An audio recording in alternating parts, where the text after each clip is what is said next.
வணக்கம் உறவுகளே, welcome back to our channel village lifestyle. இன்றைக்கி என்ன பார்க்க போகிறோம்னா, நம்ம வீட்டிலே எப்படி ஈஸியாக கேக் செய்யலாம் அவன் இல்லாமல் அப்படிங்கிறத பார்க்கலாம். அதுக்கு முதல்ல ஒரு கப்பு ரவை,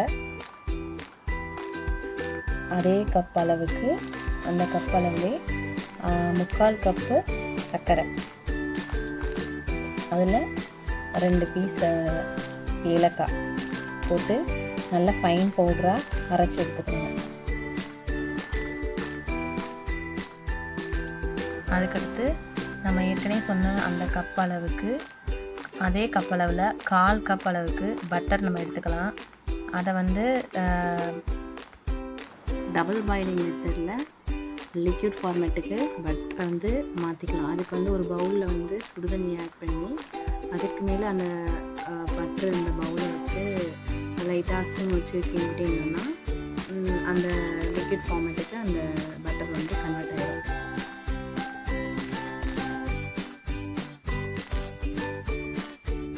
நம்ம ஏற்கனவே சொன்னோம்ல, அந்த ரவை, சர்க்கரை, ஏலக்காய் அந்த பவுடர் இந்த அளவுக்கு நல்லா நைஸாக அரைச்சிக்கணும். இதுக்கப்புறம் கேக் பேட்டர் ஊற்றி வைக்கிற டின்னை நம்ம ரெடி பண்ணிக்கலாம். ஆனால் இந்த மாதிரி ஒரு பாக்ஸ் எடுத்துருக்கேன். அதில் லைட்டாக பட்டரை ஆட் பண்ணிவிட்டு நம்மளோட மைதா மாவு இருக்குல்ல, அதை சுற்றி எல்லா பக்கமும் ஜஸ்ட் அந்த மாதிரி கலக்கி விட்டுடலாம். எல்லா பக்கமும் அது பண்ணாமல் இருக்குது. இது எதுக்குன்னா கேக் ஒட்டாமல் வரும், அடியில் ஒட்டாமல் வரும். அதுக்கப்புறம் ஒரு பவுலில் நம்ம ஏற்கனவே அரைச்சி வச்சிருந்த அந்த பவுடர்,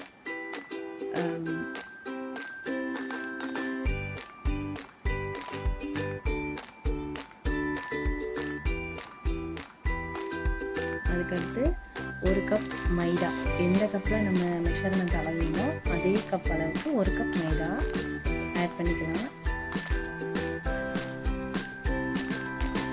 நல்லா மிக்ஸ் பண்ணிக்கோங்க எல்லாம். எனக்கு இந்த பவுல் பத்தாதனால நான் கொஞ்சம் பெரிய பாத்திரத்தில் நான் இதை மாற்றிக்கிறேன் இந்த மாவு எல்லாத்தையும்.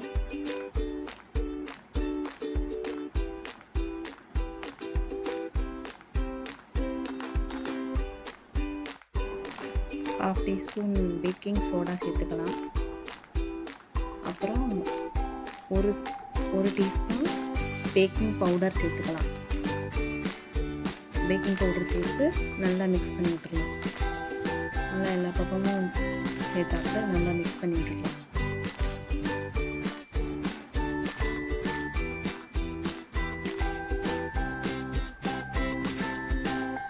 நம்ம இப்போது பட்டரை ஆட் பண்ணி நல்லா அந்த பேட்டரை மிக்ஸ் பண்ண ஆரம்பிச்சிடலாம். பட்டரை நல்லா ஆட் பண்ணிவிட்டு நல்லா கிளறலாம். எல்லா பக்கமும் அந்த பட்டர் ஆட் ஆகும்போது எல்லா பக்கமும் கிளறிட்டு காய்ச்சி ஆற வச்ச பால் 1 கப் ஃபஸ்ட்டு சேர்த்துருக்கேன். ஃபஸ்ட்டு நீங்கள் பேட்டரில் 1 கப் ஃபஸ்ட்டு சேருங்க. அது எப்படி மிக்ஸ் ஆகுது, உங்களுக்கு தண்ணியாக வருதா இல்லை ரொம்ப கெட்டியாக வருதா, அதுக்கேற்றாப்புல அதுக்கப்புறம் ½ கப் வேணும்னா நீங்கள் சேர்த்துக்கலாம் பால். நல்லா மிக்ஸ் பண்ணுங்கள். மிக்ஸ் பண்ணிவிட்டு எனக்கு பத்தலை, அதனால் ஒரு 1/4 கப் திரும்ப பால் சேர்த்துட்டு நல்லா மிக்ஸ் பண்ணிடுங்க.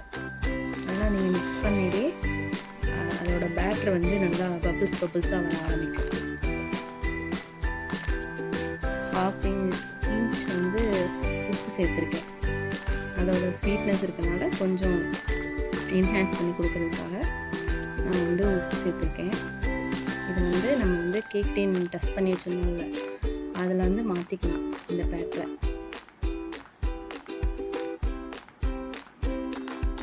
ஃபுல்லாக மாற்றிட்டு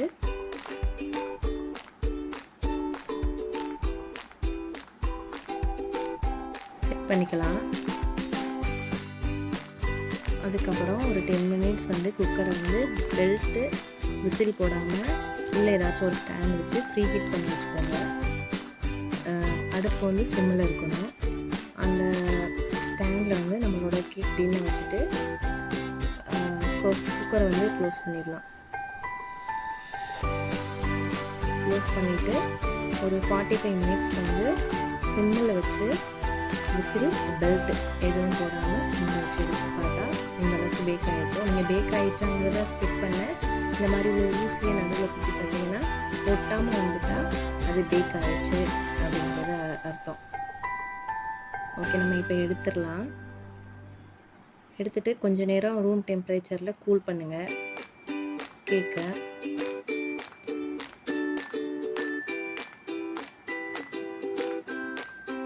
அதுக்கப்புறம் கேக்கை வந்து இந்த மாதிரி ஒரு பிளேட்டில் ட்ரான்ஸ்ஃபர் மாற்றுறதுக்கு இந்த மாதிரி மெத்தடை யூஸ் பண்ணிக்கோங்க. அப்புறம் நம்மளோட சூப்பரான கேக் ரெடி. இதை நீங்கள் வீட்டில் செஞ்சு பாருங்கள். கேக் அவ்வளோ சாஃப்டாக ஸ்பான்ச்சியாக வந்துருந்துச்சு. டேஸ்ட்டுமே சூப்பராக இருந்துச்சு. கண்டிப்பாக இதை நீங்கள் வீட்டில் செஞ்சு பார்த்துட்டு எப்படி இருந்துச்சுன்னு எனக்கு கமெண்ட்டில் சொல்லுங்கள்.